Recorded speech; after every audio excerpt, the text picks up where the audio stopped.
Alicia García, un placer tenerte aquí en Es Diario, además siendo tu primera entrevista en prensa, ¿no? Para mí es todo un honor poder participar de esta entrevista en vuestra casa y en el Senado, además. Una dilatada experiencia en política, en Castilla y León, pero además también aquí en la Cámara Alta, en el Senado, como portavoz del Grupo Parlamentario Popular. ¿Cómo se ha adaptado a este nuevo cargo político? Bueno, es una responsabilidad que siempre asumes pues con un gran compromiso, lógicamente, y con un encargo del presidente Feijóo, y sabiendo que en el Senado tenemos una mayoría absoluta, una mayoría social, fruto del resultado de las elecciones del 23 de julio, y que además tengo la responsabilidad de liderar un grupo parlamentario de 144 conmigo senadores, ¿no? Un magnífico equipo humano y un magnífico equipo político. Por tanto, el trabajo es sencillo. Queremos dar una importancia al Senado desde el propio Partido Popular, así lo quiere Feijóo, y queremos además traer al Senado, y así lo estamos haciendo, las leyes Feijóo, para hablar de lo que preocupa a los españoles, que es precisamente Claro. de lo que no está hablando el señor Sánchez, ¿no? La Cámara Alta, el Senado, tiene cada vez más protagonismo. De hecho, estamos viviendo momentos inéditos. Es decir, para empezar, el partido, digamos, que ahora mismo está gobernando en España es el segundo partido, el que quedó segundo en las pasadas elecciones generales del 23 de J. Además, aquí en el Senado, como decía, pues hay una mayoría diferente, ¿no? Una mayoría absoluta del PP diferente a la que hay en el gobierno, y además incluso hasta, bueno, pues con aprobaciones históricas como la ley antiocupación, que emana por primera vez en democracia del Senado y llegará posteriormente al Congreso, ¿no? Así es. Lo que emana es la debilidad parlamentaria del señor Sánchez en el Senado y en el Congreso. No podemos olvidar que en el Congreso la debilidad del Partido Socialista es extrema, pero en el Senado la debilidad parlamentaria es aún mayor porque, lógicamente, fruto de esas elecciones, los españoles decidieron que el partido más votado fuera el Partido Popular, y de hecho en el Senado tenemos esta mayoría absoluta. ¿Esto qué nos permite? Nos permite, por ejemplo, traer la ley antiocupación, que fuera aprobada por mayoría absoluta, con la abstención de unos grupos políticos, y que, por tanto, ahora la tramitación sigue en el Congreso. Con ese resultado, esta ley podría salir adelante en el Congreso y, por tanto, poder decir que la primera ley Feijóo sale adelante en el Senado, nace en el Senado y se aprueba en el Congreso. Yo espero que eso sea así, porque es lo que realmente nos están demandando los españoles. La ocupación ha crecido en los últimos años con Sánchez un 37%, y esta ley lo que quiere es desalojar a los ocupas en 24 horas. Y, por tanto, entiendo que el Congreso será responsable, la señora Armengol tramitará esta ley y para obtener esa mayoría absoluta. Senado, la Cámara Alta cada vez está obteniendo más protagonismo y, desde luego, con la ley de amnistía todavía lo tiene más, ¿no? Es decir, una ley que el propio gobierno, que ahora la impulsa, catalogaba de inconstitucional, catalogaba incluso hasta de ilegal, pues ahora, como decíamos, lo está impulsando desde el Congreso. ¿Qué puede hacer, por tanto, el Senado una vez, si se consigue aprobar en el Congreso? ¿Qué puede hacer el Senado? ¿Puede, como pide Vox, por ejemplo, pues parar el trámite en la mesa del Senado? ¿Eso es posible legalmente? Primero, la ley de amnistía es inmoral e inconstitucional. Sánchez cambió de opinión. El candidato Sánchez decía que la ley era, antes del 23 de julio, que era inconstitucional y que era ilegal. El 23 de julio ya cambió de opinión. Y el 9 de noviembre, creo que fue, en Waterloo firmaron un acuerdo, y el acuerdo era muy sencillo. Sánchez quería 7 votos, los obtuvo, y Puigdemont quería la amnistía, lo tuvo. Y a partir de ese momento tenemos en trámite una ley de amnistía que llegará precisamente al Senado. Esta ley, como digo, es ilegal, es inconstitucional, ataca al Estado de Derecho directamente al corazón y atenta contra la igualdad de oportunidades de todos los españoles. Nosotros, nuestra posición siempre ha sido clara.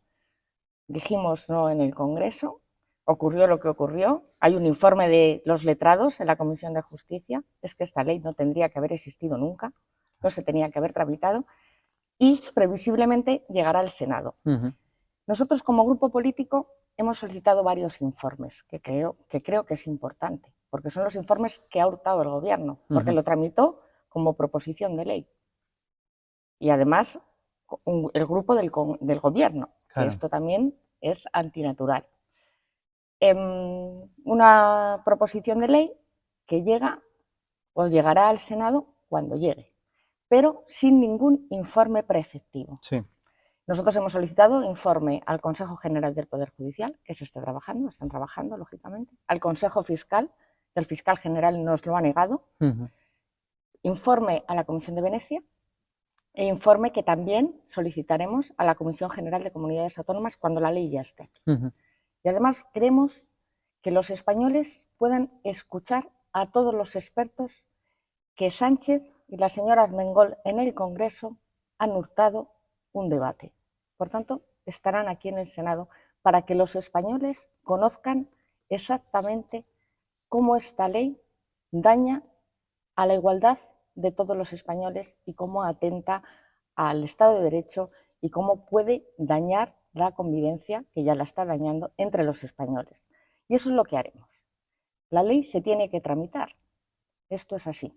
De no tramitarse en el Senado, vuelve al Congreso automáticamente. Y si no se tramita en el Senado, el único beneficiado es uno, el señor Sánchez, que tiene la ley de amnistía aprobada y publicada. Porque en el caso de que no se tramite, por tanto, aquí en el Senado, automáticamente, como decía, pasaría al Congreso y la propia presidenta Armengol podría, bueno, pues publicarlo en el BOE directamente, la ley de amnistía, sin más trámite. Es que no se tramite la ley de amnistía en el Senado solo beneficia a Pedro Sánchez. Bueno, y a Puigdemont, claro. Solamente son los únicos beneficiados, precisamente por lo que dice usted, porque si no se tramita vuelve al Congreso. Ya está, aprobada, hurtando a los españoles el debate y hurtando a los españoles la opinión de los expertos que en el Congreso, por tramitarse como proposición de ley, no ha existido, pero aquí existirá, porque así lo vamos a llevar. Queremos escuchar a todos los expertos, a todas las personas, expertos constitucionalistas que tengan algo que decir, porque además yo diría más, es que la conclusión de esas comparecencias darán la razón al candidato Sánchez, que decía que era inconstitucional, al candidato Sánchez, y quitarán la razón al presidente Sánchez. Hablaba usted de la Comisión de Venecia, que se reunió precisamente aquí en el Senado pues hace unos días, a petición también del Grupo Parlamentario Popular, una Comisión de Venecia en donde que se emitirá un informe sobre la ley de amnistía, que posiblemente estará ya disponible en marzo, según se dicen esos plazos, pero una Comisión de Venecia que, si vemos la historia, pues se ha reunido pues en países, por ejemplo, que eran en su momento de la Unión Soviética, satélites de la Unión Soviética, es decir, en países que podemos decir que tienen un Estado de Derecho poco consolidado o que está en vías de consolidación. Claro, ahora viene aquí a España. Es un poco humillante, ¿no?, para España y para el gobierno que tenga que venir precisamente esa Comisión de Venecia aquí a dictar un informe, ¿no? Bueno, en primer lugar, la Comisión de Venecia es un órgano que tenía que estar aquí porque vela por el Estado de Derecho. Y es verdad lo que usted dice. Y la Comisión de Venecia, a petición del Senado, pues tiene que emitir un dictamen, lógicamente. ¿Qué está ocurriendo en España? Es que si Sánchez no nos hubiera llevado a donde nos ha llevado con su socio Puigdemont, la Comisión de Venecia no habría venido, lógicamente. ¿Y por qué? Porque, claro, la ley de amnistía es contraria a la Constitución española, es contraria al derecho de la Unión Europea. Y los principios que inspiran a la Comisión de Venecia es proteger el Estado de Derecho. Ojo, porque de aprobarse la ley de amnistía podría dañar otras democracias de nuestro entorno. Y siendo la Comisión de Venecia independiente, lógicamente, tiene que tener la información de lo que está pasando en España, porque es muy importante, porque puede dañar, como digo, otras democracias. Y ese informe de la Comisión de Venecia puede ser trascendental para conocer un poco la posición de la Unión Europea, evidentemente, en la ley de amnistía y un posible rechazo del Tribunal de Justicia de la Unión Europea de la ley de amnistía, una vez que se recurra, ¿no? Nosotros estamos utilizando todos los instrumentos que están en nuestra mano, desde las instituciones, las cámaras, desde la propia calle, que están diciendo no a la amnistía, desde las propias comunidades autónomas y presidentes de comunidades autónomas que se han posicionado en contra, alcaldes, diputaciones provinciales, todo el mundo. La Comisión de Venecia estará ahora elaborando el dictamen con las conclusiones de las reuniones que ha mantenido en España. Entiendo yo que el resultado lo conoceremos y tenemos que llevar siempre a lo mismo. Al final, queremos que la Comisión de Venecia y el Consejo General del Poder Judicial, los expertos que en el Senado tengan voz, pues concluyamos en lo mismo, en que esta ley, primero, no debería de haberse tramitado jamás, y en segundo lugar, que es una ley inconstitucional y que ataca al Estado de Derecho español y que pone en riesgo también otras democracias de nuestro entorno. Por tanto, eso es lo que nosotros queremos llevar, pero no de la mano solo del Partido Popular, que está en contra, sino de la mano de todos los expertos. Hablemos de otra ley también que requiere de la aprobación, en este caso su base, ¿no?, aquí en el Senado, la ley de presupuestos, una ley importantísima para la gestión, evidentemente, de un país, y parece que el Gobierno ahora se quiere saltar el veto, digamos, en el Senado a la senda de estabilidad, que viene siendo la base, ¿no?, a través de la cual se forja el resto de la ley de presupuestos, ¿no? El Partido Popular votó en contra de esa senda de estabilidad hace unos días, el Partido Socialista, el Gobierno, no entró en contacto ni mínimamente con el Partido Popular para llegar a algún tipo de negociación y acuerdo de esa senda de estabilidad, y parece que ahora pues quiere saltarse este veto argumentando que puede enviar los objetivos que ya se envió en su momento a Bruselas en el programa de estabilidad, saltándose algo que, bueno, la ley de estabilidad presupuestaria lo deja claro. Hace falta que la senda de estabilidad se apruebe en el Congreso y en el Senado, donde el PP tiene mayoría absoluta, ¿no?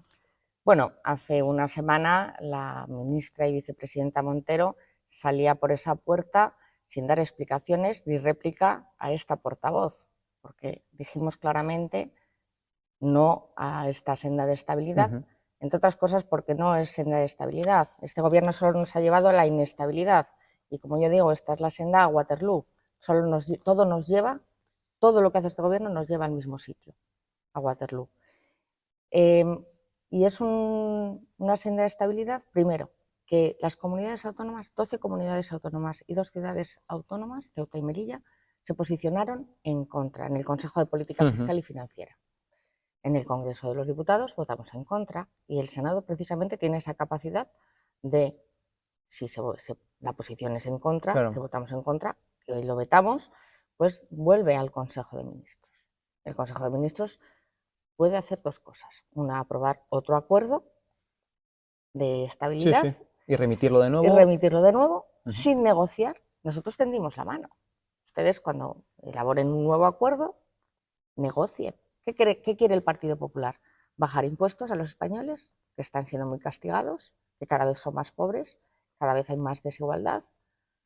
Queremos que las comunidades autónomas participen más del reparto del objetivo de déficit, porque esta ministra, cuando era consejera, decía que las comunidades autónomas tenían que tener un 20% del déficit.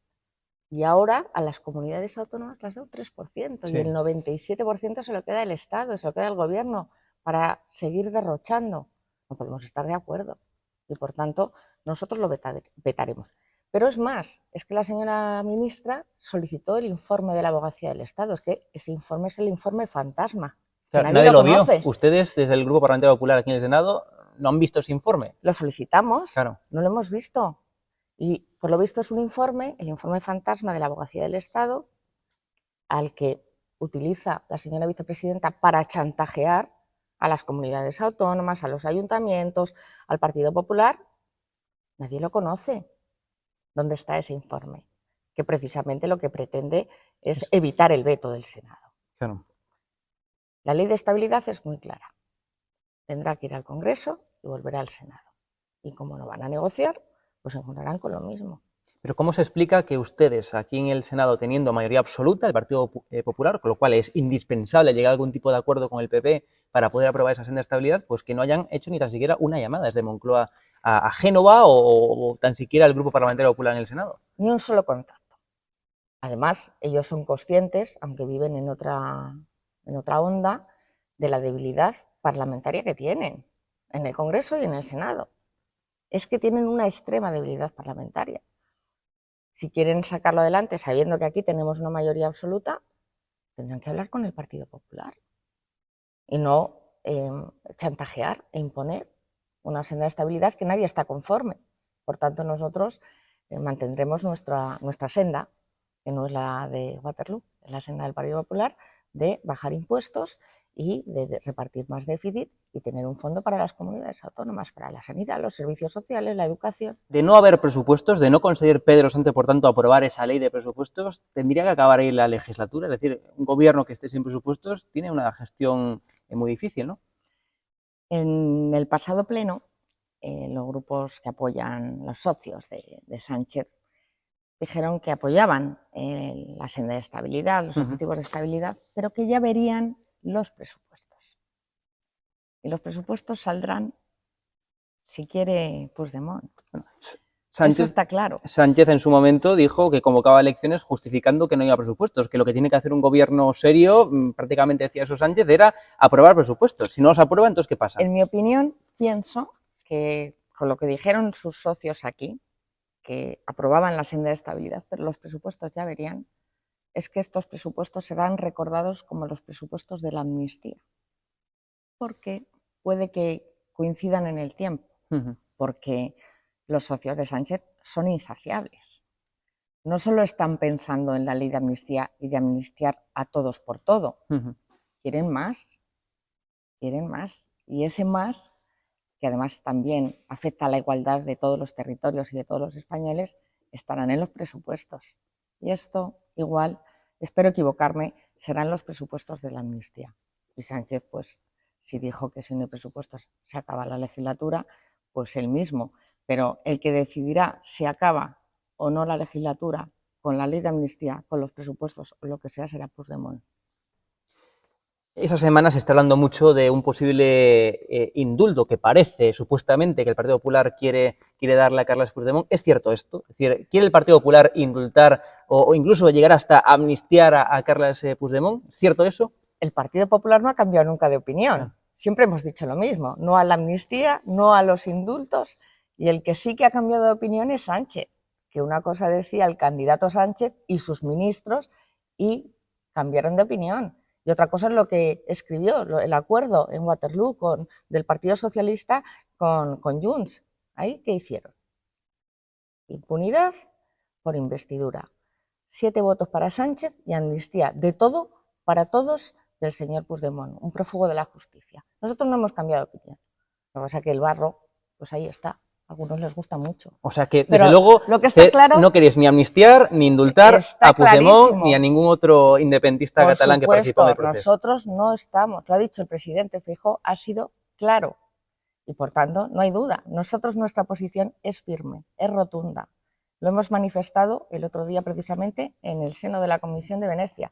Lo hemos manifestado en las calles, en el Parlamento, en las comunidades autónomas, en los ayuntamientos, en las diputaciones. No a la amnistía y no a los indultos. El que ha cambiado de opinión es Sánchez, para mantenerse un minuto más en el poder. Está sometido a todos los chantajes. Es el títere de Puigdemont. Y eso es así. Y para ir concluyendo, hablemos del ministro Marlaska. ¿Cómo se puede explicar que la Guardia Civil, ante ese desgraciado asesinato, porque hay que decirlo así, asesinato en Barbate, ¿no?, de esos guardias civiles a manos de narcotraficantes, cómo puede ser que tuvieran una Zodiac para, digamos, intentar aplacar lo que viene siendo, por hacer un símil, un yate, una narcolancha de 200.000 euros con no sé cuánta potencia? ¿Cómo puede ser que tuvieran una Zodiac en ese momento disponible? Bueno, el día antes el señor Marlaska estaba diciendo y sacando pecho de la buena gestión, muy cerquita de donde sucedió. Eso es muy grave. Se han cargado la unidad de élite en el 2022, sin conocimiento de la Fiscalía. Se ha advertido por activa y por pasiva desde el Partido Popular, pero también de las asociaciones de la Guardia Civil, que no contaban con medios ni materiales ni humanos. Yo pienso sobre este tema que es de extrema gravedad. ¿Por qué estaba Pedro Sánchez en la gala de los Goya con un smoking, encantado de que le llamaran icono, mientras familiares de los 2 guardias civiles asesinados en acto de servicio y la Guardia Civil estaban de duelo? No lo puedo entender, de verdad. No entiendo la dejadez de Sánchez y de el señor Marlaska, pero lo que no puedo entender es que un presidente del gobierno estuviera en la gala de los Goya vestido de smoking, mientras toda España lloraba a los 2 guardias civiles asesinados. No lo podemos entender. ¿Tiene que dimitir el ministro Marlaska? El ministro Marlaska tiene que dimitir o ser cesado. O dimite el señor Marlaska, ¿qué motivos tiene? O el señor Sánchez tiene que cesarle. Es que en cualquier democracia, con lo que ha ocurrido, cualquier primer ministro o presidente de un gobierno habría cesado directamente a este ministro por las consecuencias. ¿Aguantará Sánchez 4 años? Bueno, Sánchez aguantará lo que quiera Puigdemont, usted lo sabe, colorín colorado, se lo han dicho muy claro. Y para concluir, la pregunta que muchos quieren escuchar también, ¿le gusta Zorra, la canción de Eurovisión, la que nos va a representar? Bueno, a ver, al margen de mis gustos musicales, yo tengo que elogiar pues, lo que hizo el alto cargo de Televisión Española, que dimitió, que se fue, porque le habían metido ahí un gol. Y la verdad es que yo en mi anterior vida profesional he tenido relación y he podido visitar centros donde están mujeres víctimas de la violencia machista y conocer su realidad y la de sus hijos. Es muy duro lo que viven y desde luego, mientras Sánchez aplaudía esta canción, tenemos la ley del sí es sí, soltando violadores, pederastas a la calle o rebajando sus condenas. Eso es así, cosa que para mí, la verdad, me resulta un poco ofensivo este gobierno y este presidente que ha cambiado de opinión en función de qué, incluso le hacen gracia algunas cosas. Me parece ofensivo para las víctimas de violencia, para los menores, para las familias que están sufriendo la violencia machista. Alicia García, portavoz del Grupo Parlamentario Popular en el Senado, ha sido un placer y reitero las gracias por conceder esta primera entrevista en prensa en Es Diario. Gracias. Muy bien, muchas gracias.